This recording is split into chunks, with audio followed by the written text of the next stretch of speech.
And don't go on no honeymoon pretend like we're just going to get to know each other when you're not actually going to try. You just want a free trip and you just want to be on TV.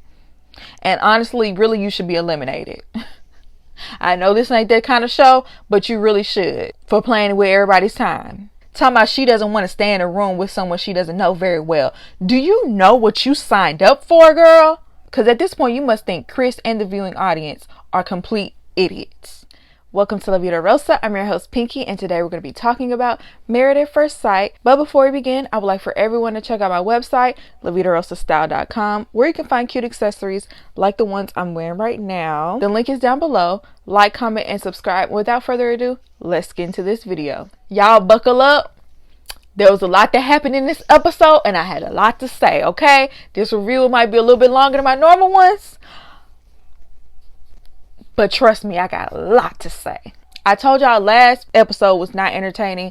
I really didn't think this episode would be entertaining, but it turned out to be. They did show us the meeting up with the family, and I'm glad they shortened that down and we got to see at least the first part of the honeymoon. I'm sure they showed us that because of the drama that happened, in the first part. That doesn't mean that I'm pleased with, the mismatching of the couples or choosing people that clearly was not ready to be married or need to be a part of this process, or how they're handling the humiliation of some of these people. I'm glad they took them to Puerto Rico this time around. Last year they went to Florida, so this is like a step up. Use some of that money y'all got from Chris's season, because I know y'all made a lot of it, and give these people a nice honeymoon, at least, because you already jacked up half their marriages. Let's start with the least problematic this episode. Noy and Steve. Even though they have their problems, we're gonna get to it. It just hasn't affected their relationship just yet, okay? They're still in their honeymoon phase, literally. As far as personality wise, they seem like a very good match because both of them are very easygoing and they seem very comfortable with one another, and they're both kind of like laid back, go with the flow type of people. And I feel like they are a good personality type for this type of show. So Steve did say they did not consummate their marriage, and why did I immediately think of their brother? Like, he would be so disappointed after all that badgering. We're gonna get to his brother later. She met with his parents. She became emotional when talking about the fact that he was so happy to wear her traditional garb during the wedding. That was important to her. I was a little bit thrown off by the tears. They had on shades, so when she was wiping tears away, I don't know if she was really crying or not, y'all. I'm sorry, I don't mean to question that, but I don't know. Like, it kind of came out of nowhere, and it just didn't seem like something to cry about. But maybe she's just really emotional. I don't know. She said that he's hard to read, but they say all you have to do is ask him what you want to know, and he's honest and upfront. Then his dad brought up his unemployment status, and his dad called him a vagabond. And let me look up what vagabond mean real quick. A person who wanders from place to place without a home or a job. His daddy called him a vagabond. That would have been a huge red flag for me. I am so sorry, because I'm not wandering from place to place, or you're not going to leave me or me and your kids when you get ready to wander from place to place without a job. And yes, I'm taking it very literally, because if your daddy say that about you, of course it's going to hit a little bit harder than if anybody else says it. And he was trying to see like how she felt about it. So I'm just like, well, how do y'all feel about it? Do you feel like it's acceptable? Has he always been like this? Like, I would have so many questions. I'm sorry. How am I supposed to continue on with this process? And your daddy just told me something very alarming like that. Like, you're a vagabond. Basically, you just pick up and go whenever you feel like it without a home or a job. But she basically said it is concerning and she is looking for him to have a plan. But then she said they're in a good place. And I'm just like, girl, of course y'all are in a good place. Y'all just met. Y'all just met yesterday. And then he met with her family. Okay. And this is where we met Sriracha. Her brother is a drag queen, okay? He showed up in drag. I get it's a temperature check to see how he is going to react. I ain't gonna lie, I was here for these questions. The questions were asked, why did you travel? And did you find yourself while you were traveling? Like, did you do your eat, pray, love? He was like, I wouldn't say I found myself, but I reconnected with myself. Her sister brought up the fact that she knows he does freelance work, but do you think you'll be able to support with that? And he said, He's doing freelance right now because of how crazy things are right now, and it works better for him. But is it going to work better for you and your family, your new family here? Sriracha said, what about kids? You are 38. Not pointing out his age. He said he doesn't want to rush. And then they asked, what are your plans to be financially responsible for your future children? So you say you want kids, so what are the steps you're going to take to become financially responsible? And then he said different people have different expectations with what they want in life. What kind of answer is that? And I get it, like, I get it. He was being hit with a lot of questions, and maybe he feels like I don't owe you a specific explanation. But that was way too vague. I hope Noy is getting some real answers here.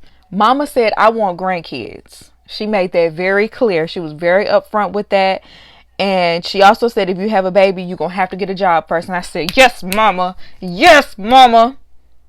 Yes, let him know. He sure is.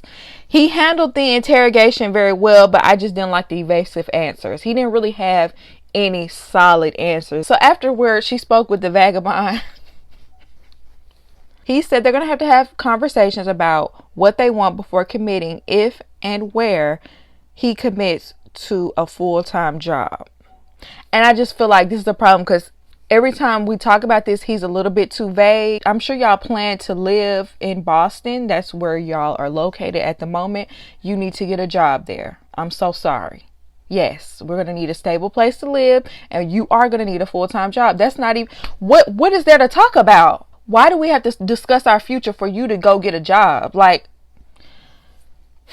Steve, you fine, okay? And I talked about it last week. You look good. But this would turn me all the way off. Get it together, Steve. You want to come on here and get a wife? You say you want a family? Well, I'm sorry. Whether you like it or not, you need to get a full-time job. Yes, you will. Yes, sir. Because clearly doing freelance work is not enough. Because your daddy called you a vagabond. I would have had to tell him, you know your daddy called you a vagabond, right? Yeah, your daddy called you a vagabond. And I don't plan on being married to no vagabond. Anyway, y'all let me know how y'all feel about that down below. Y'all know I get passionate about that. I think a man who wants to get married needs to have a job, period. I don't care what situation it is. He needs a job. So let's move on to Jasmina and Michael. So when they wake up the next morning, he told her stepfather told him to not let her boss him around. And she claims that she's not bossy, but in the past she basically dated a pushover, and that's why he feels that way. Michael basically said, well, you won't have that problem with me. Basically saying I'm not a pushover. And Jasmina, I was going to take your word for it until later on this episode. So after that conversation, they started talking about last names and, you know, saying how she likes her last name or whatever. She wants to take his last name. And she said, well, what if I want you to take my last name? And he was like, why create a problem where there is none? You already agreed to take mine. Y'all, I feel like there was a lot of foreshadowing. I feel like there was a lot of foreshadowing in this episode when it comes to their dynamic. I think Jasmina really likes to test boundaries when she's in a relationship. And if you let her get over, she will. But I don't think Michael is going to be the one to let that happen. So anyway, we're going to get to it. So she met with his sisters. You know, they always ask about whether they consummated or not. And obviously they did not. I didn't think they did. And they had a pretty good meeting with one another. His sisters are very like friendly and welcoming. But they said something to her that really struck a nerve with Jasmina. And I feel like it set the tone for what happened later on. They said that in every scenario that he always assumes the worst so that he won't get disappointed. And she was very thrown off by this. And I almost wish they wouldn't have said that. I get it, they were trying to give her a little bit of insight to their brother, but that didn't have to be told. And especially not in that way. It sounded so negative, right? It sounds like he's just a negative Nancy. He's just a pessimist. And I think he explains how he views things a little bit better later on. So he met with her mom and sisters. Her mom was very honest about being very uncomfortable with this situation and even being cautious with him being her husband and being a stranger and just being worried about her safety. Like she was not sugarcoating anything. Like I feel like she was trying to be nice, but she was being very honest at the same time, and I think he appreciated that. And you know, he's willing to try to win her over at the end of the day. So I can appreciate that. He was a man about it. Okay, so the next thing we see, they're on the honeymoon, they're having a good time. We're going to talk about the little confrontation that happened with the other couples, but that confrontation happens, and then we see Jasmina and Michael in a hotel room. I feel like this argument was brought on by that situation, on top of the fact that his sisters told her earlier in the episode that he's basically a negative Nancy and he always thinks the worst of situations. But from what I got from what he said, he says that when people first meet, conflict should be expected because you don't know each other's boundaries just yet. And so when you test each other's boundaries, conflict is bound to happen. And he says he has just a very realist view of life. I identify with what he said because I feel like that only makes sense. That's kind of how I view things as well. But she feels like that's a pessimistic way to view things, and you're just waiting for conflict to happen. And I really don't think he meant it that way. I really don't. That's the way she took it. And I feel like maybe that's the way his sisters receive it in some instances. Now, I'm not saying he's never negative, but I feel like if this is what y'all are talking about, I really don't think he's being negative. I think he's just saying, like, when you have big personalities that come together, they're bound to clash at some point. Not necessarily constantly sitting there waiting for something bad to happen. You know what I'm saying? So she did say at one point that she wanted to agree to disagree, but as he was giving his perspective on things, she was getting upset. She was getting in her feelings. She even got up and walked to the next room, and I'm just sitting up here like, girl, why are you mad? If y'all have two different views on something, does it have to be this big of an issue? This don't even have nothing to do with y'all. Like, I didn't understand why she was getting so upset. See, even now during conflict, he's being calm during this conflict because he was prepared, that he knows that at some point in this relationship there's going to be conflict. And I feel like that's why he was sitting here chill, you know, just giving his opinion calmly. And it's like right now it's getting to you in a negative way because you're almost purposefully being oblivious to the fact that y'all can have conflict. If that makes sense. Does that make sense to y'all? Like, I feel like he just knows, like, as two human beings, people are going to have conflict in any relationship, as far as friendships, with your coworkers, you know, romantic relationships, familiar relationships. Conflict is bound to happen. And if you walk around here like, oh, it's, you know, sunshine and rainbows, it's going to throw you all the way off when it actually does happen. And I feel like their argument was a clear demonstration of that. I feel like if she wasn't reading so much into what the sisters were saying, I don't think this argument would have gotten to this point. I think they would have brushed it off. But I think because she has in the back of her mind that he has that mindset, that she's like kind of overreacting. I hate to say that I love Jasmine, but girl, I just feel like you overreacting. Hopefully they get some understanding quickly, because this isn't even their argument. This didn't have nothing to do with y'all. Enjoy y'all honeymoon. They needed Olajuwon to come up in there to preach to them. Look, this is about us. This is about our love. We don't need to be worried about them. Let's talk about Mark and Lindsay, okay? Lindsay almost redeemed herself for me this episode. Until that last part, she seemed like she was calmed down. The chemistry was there, y'all. It was. They both spoke about their strained relationship with their mother. Her mother was talking crap about her in an email to somebody else, and that's how she found out that she wasn't showing up. She didn't even let Lindsay know she wasn't coming. And, you know, that's obviously terrible. Regardless of how Lindsay is, the way her mom is treating her is it's terrible. It's awful. There's no, like, I can't even make any sort of excuse for that. Like, your mama should never treat you like that. And then he talked about how his mother fell into a severe depression when his father died, And, you know, one day she just started wearing nightgowns all the time, and she wasn't really caring for herself. And, you know, to the point where she didn't even want to get up and go to the bathroom. He said his mom, you know, he wants to help his mom and she wants help, but she rejects the help. And so I can imagine how difficult that is to deal with. And man, I really feel for Mark. I really feel for Mark. Every time he talks about that, I don't know why it just strikes a chord in me, because I know that's a hard thing to deal with. And being an only child too, and your dad has already passed away, he has to deal with all that stuff alone. So I can understand why he really, really wanted to get married. And I really wish that Lindsay can step up to the plate and be that person for him. And maybe she can, because she did say she was a hospice nurse, but she has to stop being so selfish in certain instances, because that can only bring more turmoil to a situation when you're constantly just talking crazy and saying whatever's on your mind with reckless abandon. At this point, she's very happy with being matched with Mark. She says she's Mrs. Mark the Shark. She feels like she won a prize. She met with his friends and they really love her.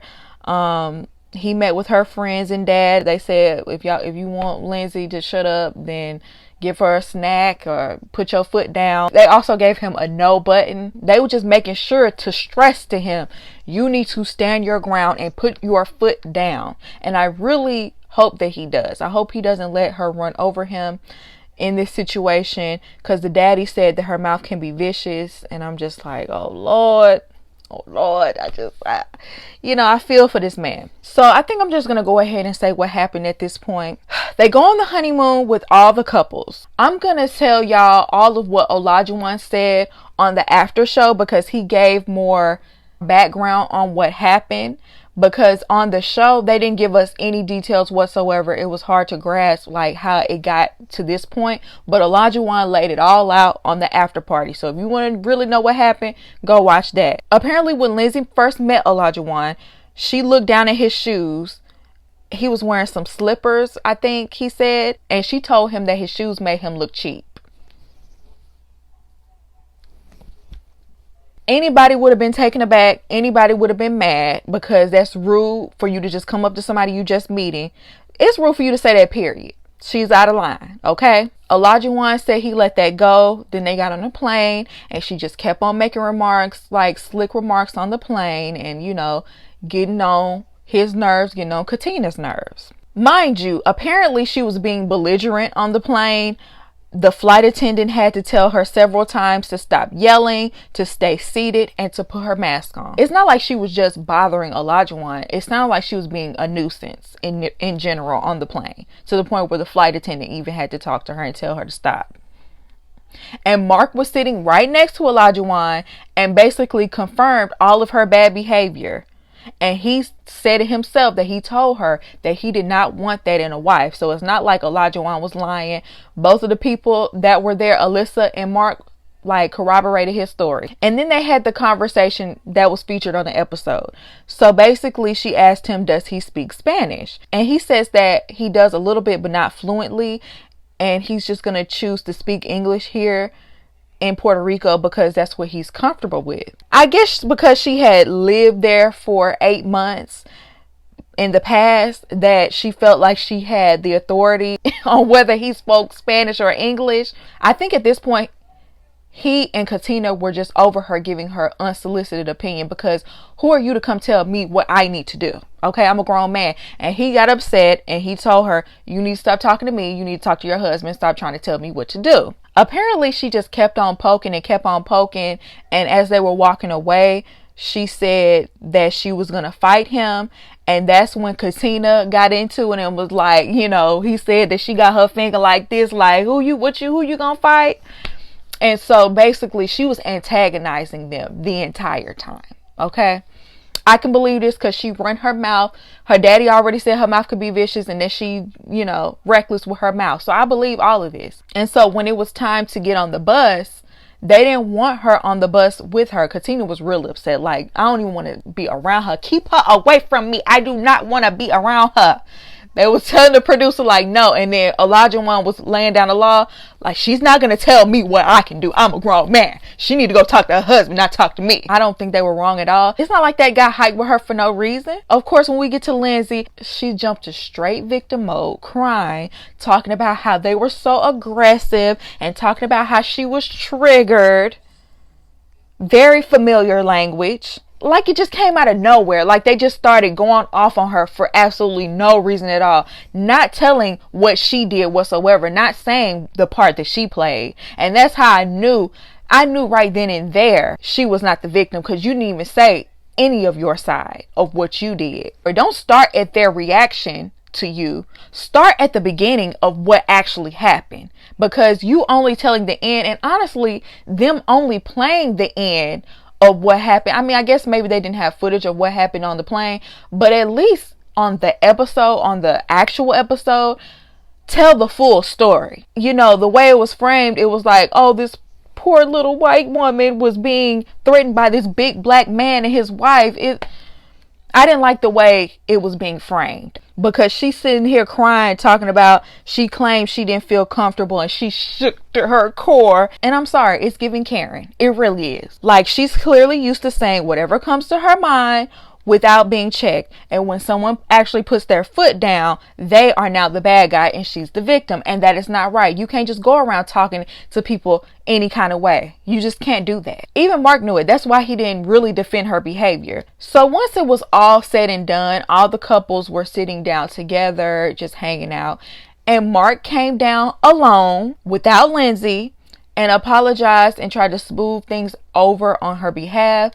Olajuwon was quick to let it go. You know what I'm saying? You know, he's one of those people that, like, you know, man to man, we could hash this out. You know, the women, they'll get past, but man to man, well, you could tell that's how he is.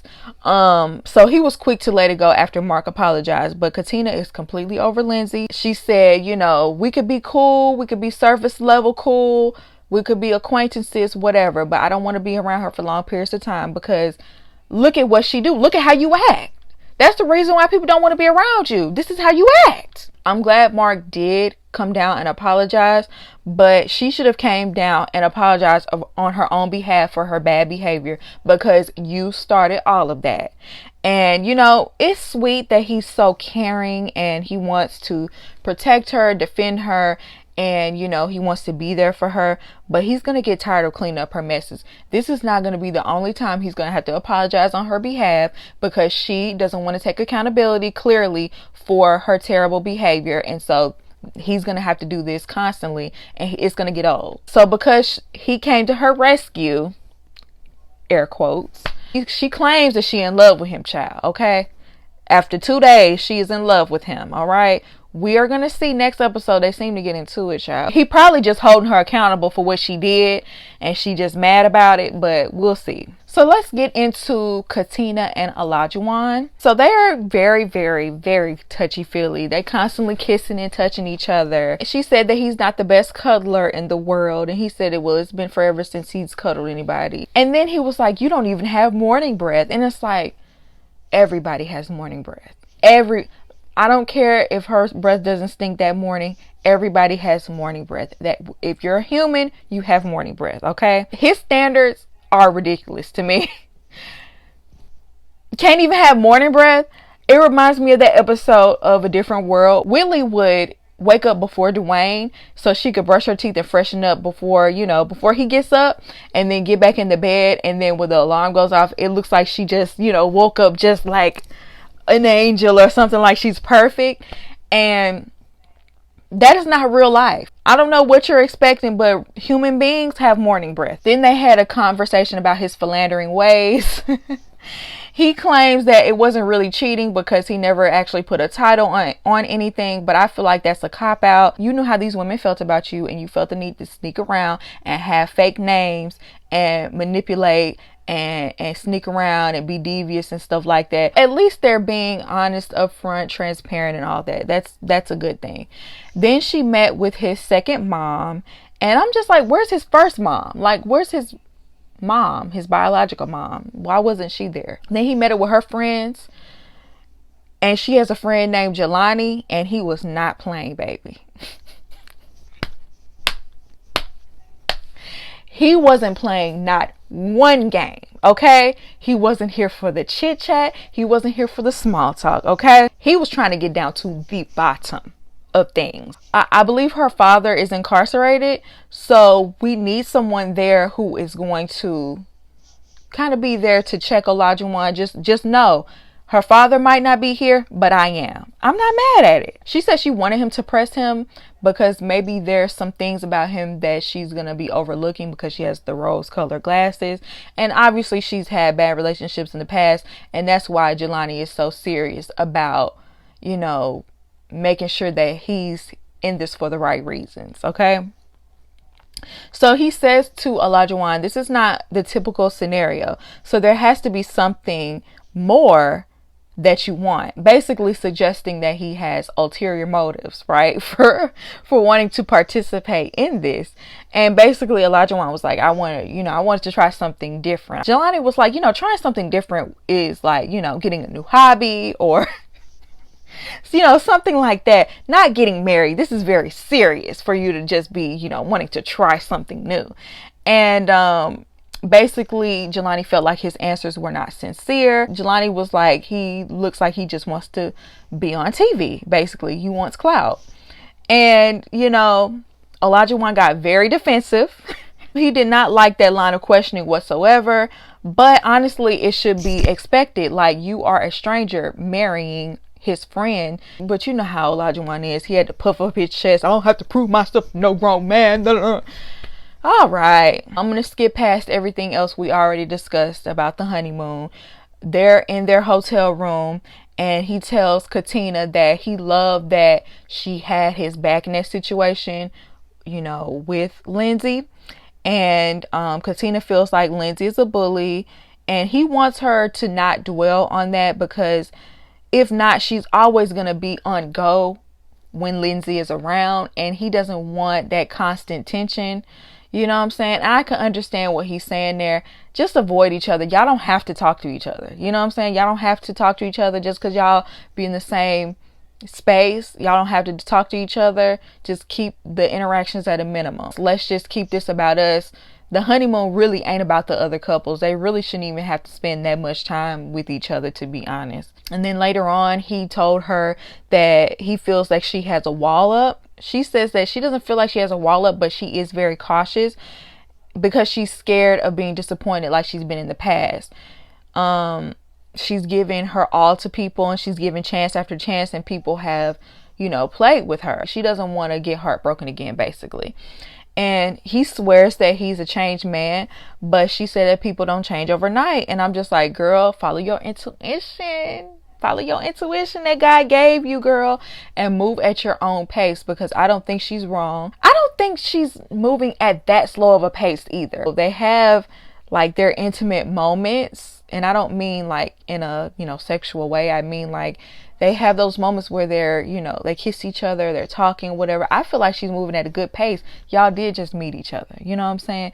And yeah, I don't feel like she's wrong for being a little bit hesitant when it comes to him, especially after everything he told her, but we'll see how this relationship goes. I hope I'm wrong about Olajuwon, but I just have a feeling that I'm not. So finally, let's move on to Alyssa and Chris. Alyssa, why did you sign up? Why was Alyssa even considered?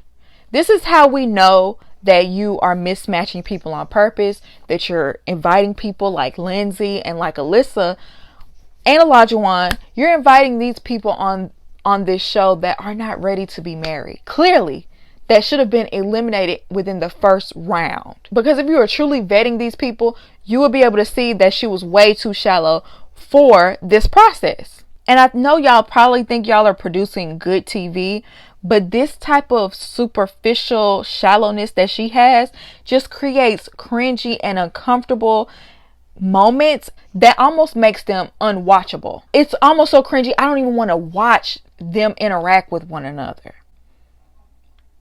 It's exhausting to constantly see her treat this man this way just because she's not attracted to him physically. and then play the victim. We already know she refused to sleep in the same room with him that night, and he was completely blindsided by that. They had a conversation off camera, but she really won't even explain what was said or who said what. And his friends did say unsavory things about him, but I don't think it was to the degree that she won't even stay in the same room with him. They didn't say he was a predator or anything. They just said he might come off as conceited sometimes. That should not have made you react in this way. So that's how we know you're using that as an excuse to not participate fully. Somebody on Twitter pointed out that no other wife on this show has been this freaked out. Steve is unemployed. We haven't seen Noy freak out like this. I mean, and that's a good reason to freak out after the daddy called him a vagabond. Olajuwon had a player pass. Katina has not freaked out and not given him a chance. Michael has a crazy work schedule.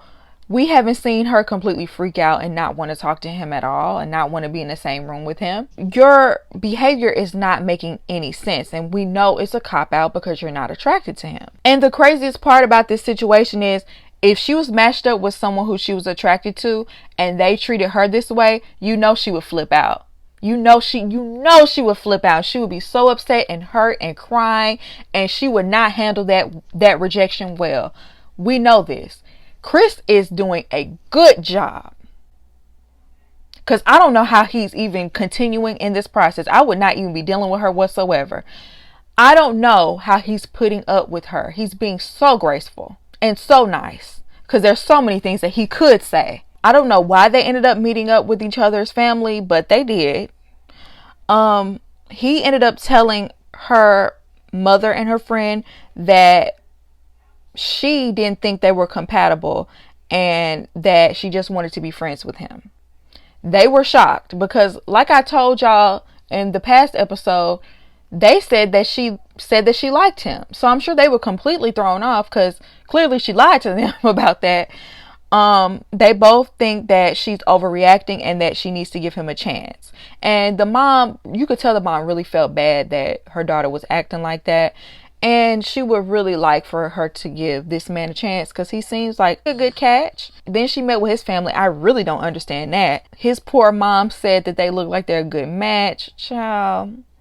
She didn't even have the decency to let the mom know what was really going on. And then his friend just gave her another excuse to not like him, basically saying that she would come second to his work. Like, why would he say that? You need to talk to your friends.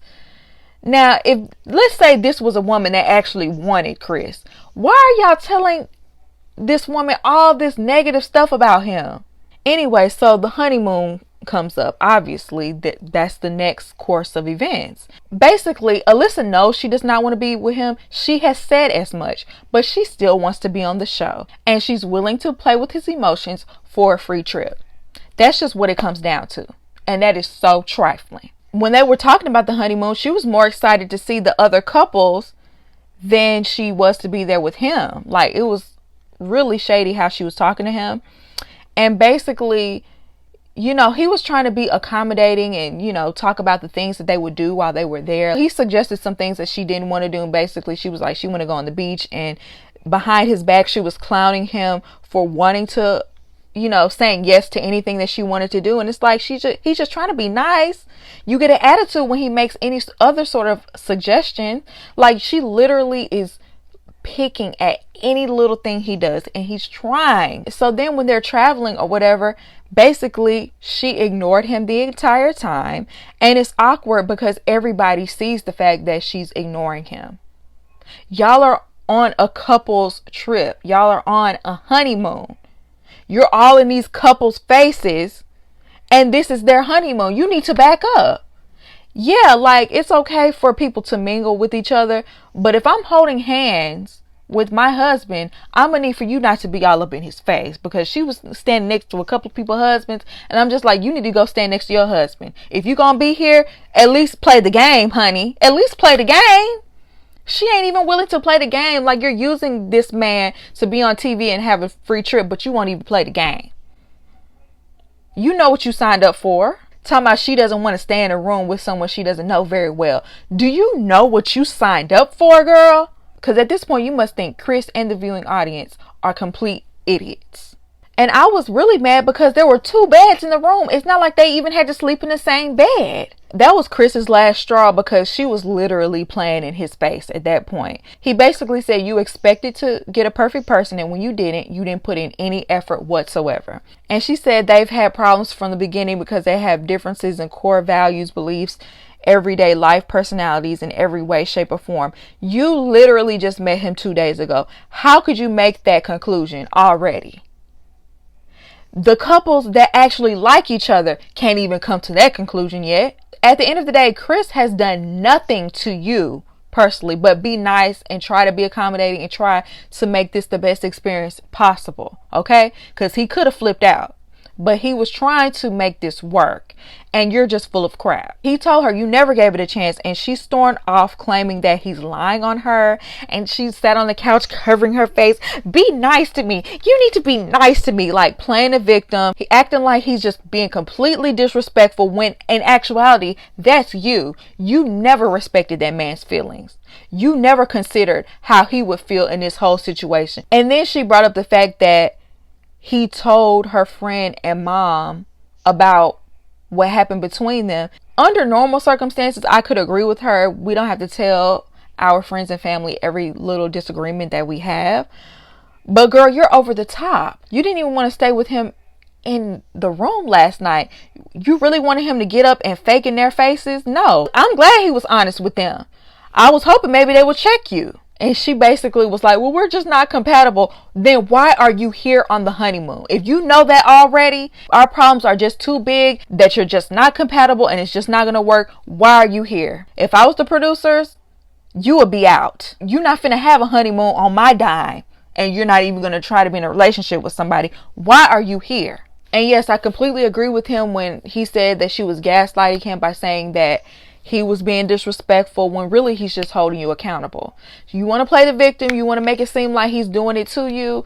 Even on the after party, when they were questioning her about what was going on, she got up and stormed out. Nobody was questioning you the way they could have and should have. Okay? They were actually throwing you very softball questions, and you couldn't handle it because you know you're wrong and you know you can't play the victim in this situation. So you storm out. Oh, I can't take this. And you storm out. And I was so glad Olajuwon told the truth. You were looking for any reason to not like him because you're not physically attracted to him. And that's that. Just be honest about it. Just be real. And don't go on no honeymoon pretend like we're just going to get to know each other when you're not actually going to try. You just want a free trip and you just want to be on TV. And honestly, really, you should be eliminated. I know this ain't that kind of show, but you really should for playing with everybody's time. Anyways, you guys, let me know how you felt about this review. Did you agree with me? Did you not agree with me? I would love to hear your opinion. And I hope you enjoyed this video, and I'll see you in my next one. Peace.